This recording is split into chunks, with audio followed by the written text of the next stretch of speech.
இப்ப தெற்கும், மேற்கும் நம்ம வந்து பள்ளமா இருக்கக்கூடாதுன்னு சொல்றோம். பள்ளத்த சில இடத்துல சரி பண்ணி ரிசல்ட் எடுத்துறோம். சில பேருக்கு வந்து ஃபேமிலி மெம்பர்ஸே யாராவது ஒருத்தருக்கு இதுலலாம் எனக்கு நம்பிக்கை இல்ல.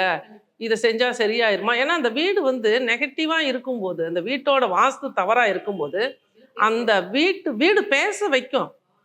அப்ப வந்து அந்த இடத்துல வந்து யார் நம்பிக்கைக்குரியவர்களோ, அவங்க கிட்ட நம்ம வந்து இந்த மாரி நம்பர்ஸ் எல்லாம் குடுத்து எழுத வச்சு, அந்த குடும்ப உறுப்பினர்கள் வந்து எந்த கோவிலுக்கு போனா அவங்களுக்கு வந்து நல்ல பலன் கிடைக்கும்.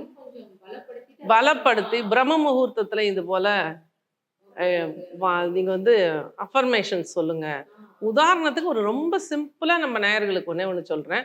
ஒவ்வொரு நாளும் உங்களுக்கு என்ன கஷ்டம், என்ன பிரச்சனை எது இருந்தாலும் சரி, இன்றைய நாள்ல எனக்கு ஒரு அற்புதம் நிகழப்போகிறது அப்படிங்கிற ஒரு சென்டென்ஸ 9 முறை அதிகாலையில நீங்க பெட்ட விட்டு எழுந்திரிக்கும்போது, மனசுல ஆழமா பதிய வைத்து எழும்பொழுது, நிச்சயமா அந்த அதிசயம் உங்களுக்கு நடக்கும் அன்னைக்கு. நீங்க வேணா செக் பண்ணி பாருங்க.